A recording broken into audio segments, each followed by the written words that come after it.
Hi, good morning. This is Ed Sambo again.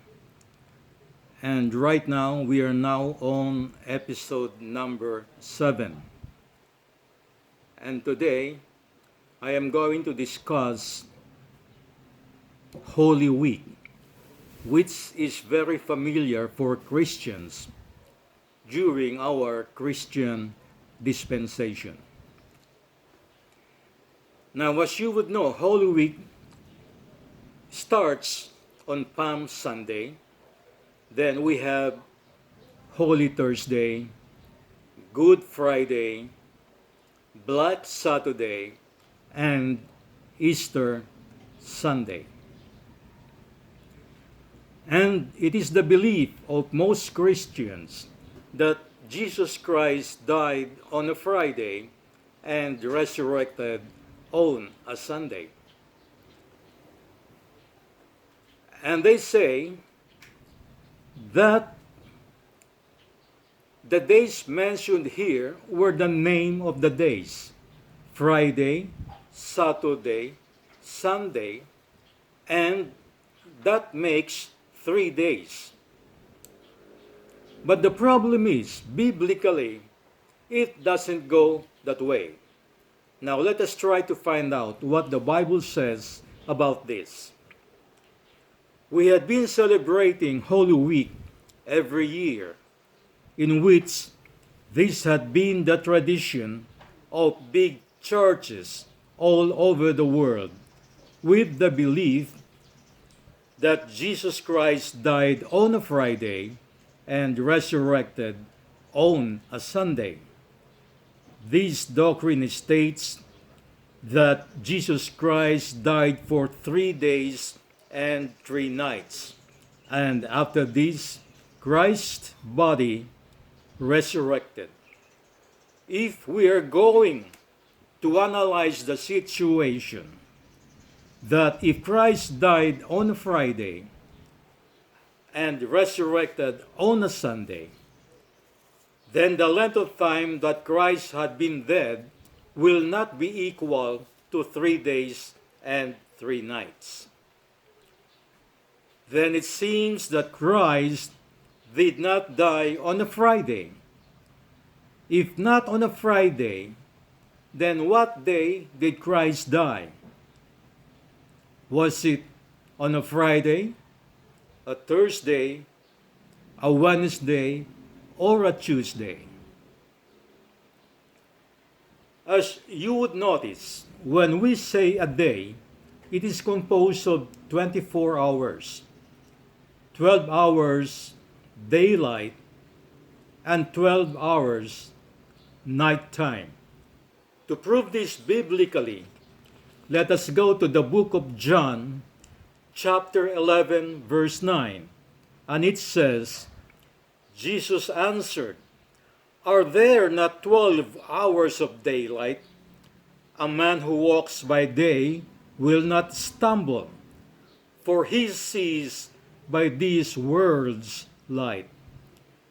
Jesus was speaking about the number of hours on daylight, and he said it is 12 hours.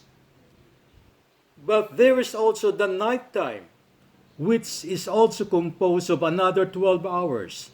So day and night of one day is equivalent to 72 hours.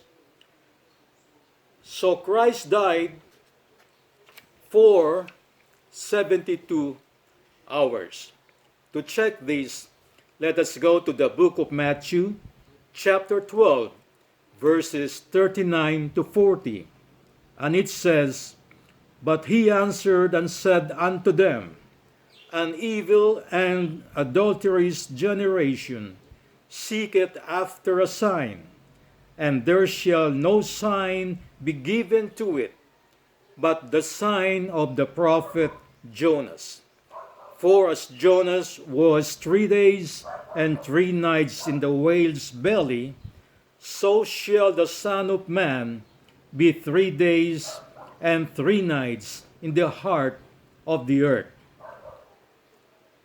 These verses clearly state that Christ will be dead for 3 days and 3 nights. It did not say 3 days only, but it said 3 days and 3 nights. If Christ died on a Friday and had risen on a Sunday, then that will be less than 3 days and 3 nights. If we are going to base our analysis that Christ died on a Friday and resurrected on a Sunday, then those days that were mentioned will just be equivalent to at least 36 hours, not 72 hours. So let us try to find out if Christ had really died for 72 hours. To do this, let us go to the book of Leviticus, chapter 23, verses 4 up to 6. It says, "These are the feasts of the Lord, even holy convocations, which you shall proclaim in their seasons. In the 14th day of the month at even is the Lord's Passover. And on the 15th day of the same month is the feast of unleavened bread unto the Lord. For 7 days you must eat unleavened bread." The Lord's Passover is on the 14th day of the first month of the year, beginning at twilight, and on the 15th day is the special Sabbath or high day.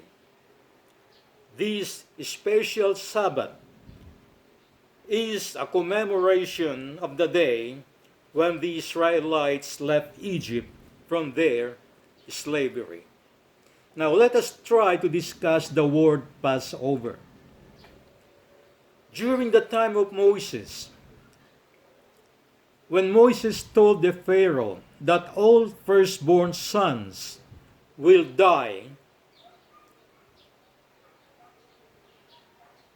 what Moses told the Jews or the Hebrews is that they shall sprinkle the doors of their houses with an animal's blood, so that when the death angel or the angel of death would come during the night, the angel of death would see the blood on their doors, and the angel of death would pass over their houses, not killing their firstborn sons. This was what the Jews had done. They sprinkled their doors with animals' blood, and when the angel of death came over and saw the blood on the doors of the Jews, the angel of death passed over those houses. Thereby, no firstborn sons of the Jews died during that night. But the firstborn sons of the Egyptians all died during that night, including the firstborn son of the Pharaoh. The next day, when the Pharaoh found out that all firstborn sons of the Egyptians had died, he decided to release all the Jews from their slavery and ordered the Jews and Moses to leave Egypt on that very same day. So that day now, when they left Egypt, was the 15th day of the first month of the Jews. So the 14th day was the Passover. The 15th day, which they call the yearly Sabbath. And if you are going to compare the calendar of the Jews during those times, the first month was called Abib or Nisan. And that Abib or Nisan is equivalent to our common calendar as the last 2 weeks of March up to the first 2 weeks of April. So based on our common calendar, the Jews left Egypt on the last days of the month of March. Or, based on the Jewish calendar, it was the 15th day of the month of Abib or Nisan. So, the conclusion of most churches that Christ died on a Friday, since Friday was the Passover based on the weekly Sabbath of the Jews, is totally erroneous. Christ died on the Passover of a Wednesday because according to Bible scholars, when Christ died during that day, the yearly Sabbath was a Thursday. Now, since Christ died a day before the yearly Sabbath, and they called this the Passover, so Christ died on a Wednesday at 3 o'clock in the afternoon. That was the Passover before the yearly Sabbath, not the Passover of the weekly Sabbath of the Jews. That's where the mistake comes in. It was not the weekly Sabbath of the Jews that we are going to base the Passover, but it was the yearly Sabbath of the Jews that we are going to base the Passover. On this, it is very clear as a bell that Christ died on a Wednesday at 3 o'clock in the afternoon, not on a Friday at 3 o'clock in the afternoon. To support this, let me give you another Bible verse.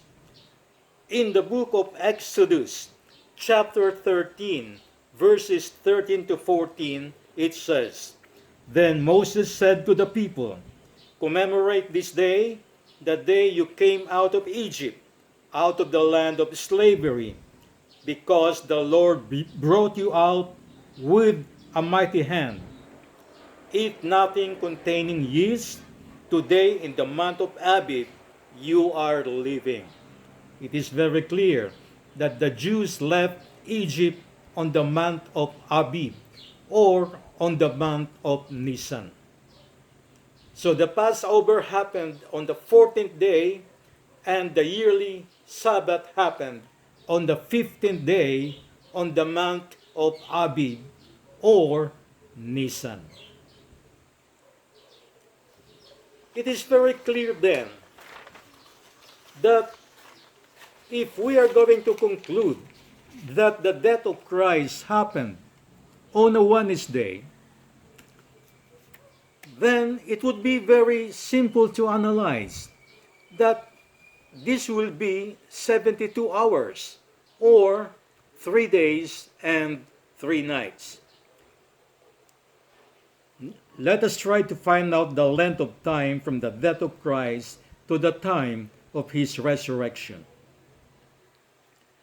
Wednesday, that is preparation day or Passover. Wednesday night is night 1. Thursday, that is day 1, or the yearly special Sabbath. Thursday night is night 2. Friday is day 2. Friday night is night 3. And Saturday is day 3, or what they call as the weekly Sabbath. In the book of Matthew, chapter 28, verse 1, it states, "In the end of the Sabbath, as it began to dawn toward the first day of the week, came Mary Magdalene and the other Mary to see the sepulchre. The Sabbath being mentioned in this verse is now the ordinary Sabbath, which was a Saturday that the Jews were celebrating on the seventh day of the week. And the first day of the week was a Sunday. In the book of Matthew, chapter 28, verses 5 up to 6, it says, "And the angel answered and said unto the women, Fear not ye, for I know that you seek Jesus, which was crucified. He is not here, for he is risen, as he said, Come, see the place where the Lord lay." In these verses, it was being stated that the two women came to see the sepulchre in the very early dawn of the first day of the week, which was a Sunday, and found that the grave was empty. That means to say that Jesus had risen already before the two women arrived on the grave site. It means that Jesus had risen at the very end of the ordinary Sabbath, which was a Saturday. Now it seems that the belief of most Christians that Christ had risen on a Sunday. As you would notice on the book of Matthew, chapter 28, verses 5 to 6, that the two women went to the sepulchre at the very early dawn of that day, Sunday. And the angel told them that Christ had already risen. That means to say, Christ had risen before the very first hour of a Sunday. So it means that Christ had risen at the very end of the Saturday, or at the very end of the weekly Sabbath of the Jews. So Christ had not risen on a Sunday, because the angel said, He is not here, for he is risen. Christ had risen before the two Marys had arrived at the sepulchre. Was it confusing?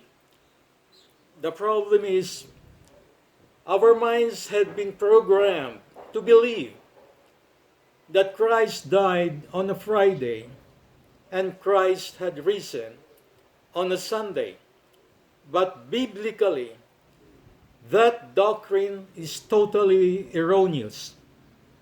Because biblically, Christ died on a Wednesday at 3 o'clock in the afternoon and had risen at the end of the Saturday, not on the day of a Sunday. That is very, very clear. Now, the question is, how is it that Christ had died at 3 o'clock in the afternoon? To explain this, let me go to the books of Acts, chapter 3, verse 1, which says, Now Peter and John went up together into the temple at the hour of prayer. The whole assembly,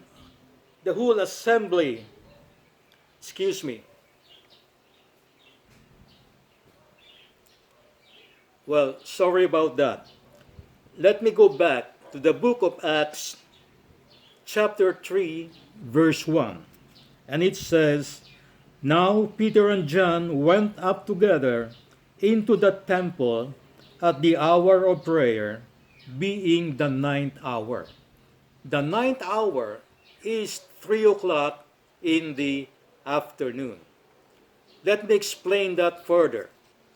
The first hour is 6 in the morning. The third hour is 9 in the morning. The sixth hour is noon or 12 o'clock. The ninth hour is 3 in the afternoon. Now it says Peter and John went together into the temple at the hour of prayer, being the ninth hour. The ninth hour, or 3 o'clock in the afternoon, was the hour of prayer, the usual time for slaying sacrifices. During the time of the Jews, when the Jews were offering sacrifices to God, they usually slay the sacrifice victim at 3 o'clock in the afternoon. So that is one main reason why Christ also died at 3 in the afternoon. Christ was the sacrifice victim for our sins, and he was slain at 3 o'clock in the afternoon. To further explain this 3 o'clock in the afternoon, let me go to the book of Exodus, chapter 12, verse 6, which states, "And you shall keep it until the 14th day of the same month, and the whole assembly of the congregation of Israel shall kill it in the evening." When God instituted the Passover, he commanded the Israelites that the Paschal lamb should be slain on the 14th day in the evening. That was a Passover. That was during the time after the sun passed its zenith, that is 3 p.m., and extending until sunset. So, sacrifices were being done during the time of the Jews at 3 o'clock in the afternoon. Now, since Christ was the sacrificial lamb during the time of Christ, he was sacrificed at 3 o'clock in the afternoon on the day of a Wednesday, not a Friday. May these explanations give you more understanding how this death and resurrection of Christ had really happened. Our minds had been programmed to believe this doctrine, which had been introduced by big churches all over the world. And up to now, in our Christian dispensation, we still have this belief, and this belief had been being followed by people since 2,000 years ago. And nobody had even dared to question this doctrine. Now I am daring and questioning this doctrine, that Christ died on a Friday and had risen on a Sunday, is totally erroneous. It is not correct. It is false. Because biblically, Christ died on a Wednesday at 3 o'clock in the afternoon and had risen before the dawn of Sunday. Excuse me.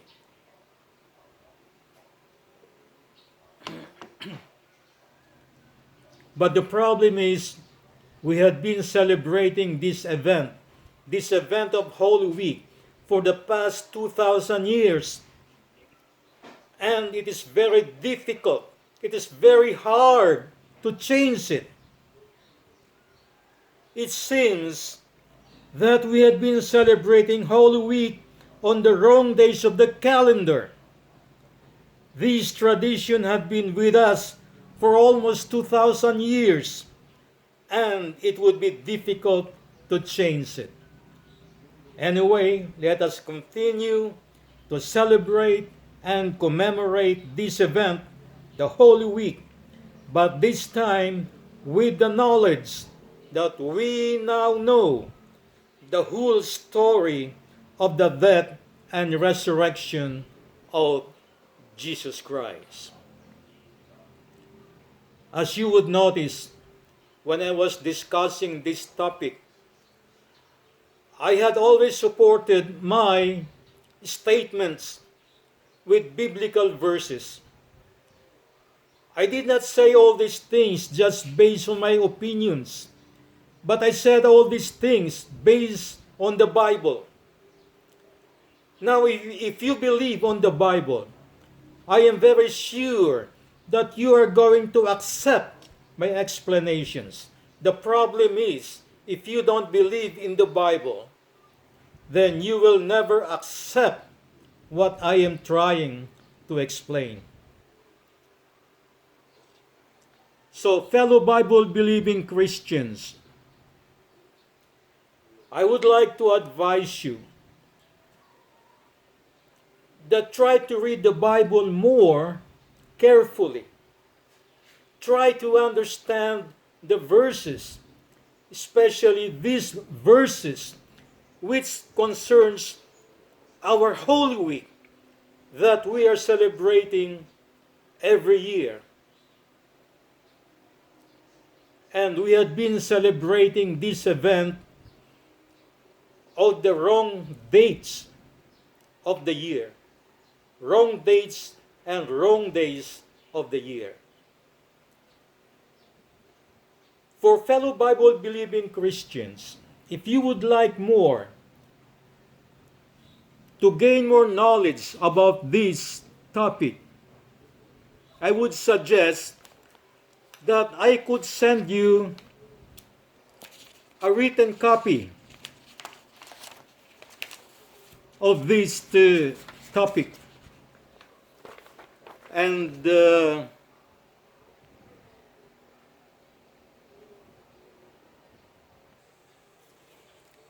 excuse me, I was trying to tell you that if you would like to get a written copy of this topic, Holy Week, just email me on Edgardo Sambo 2021 at gmail.com, and I will send you a written copy of this topic, Holy Week.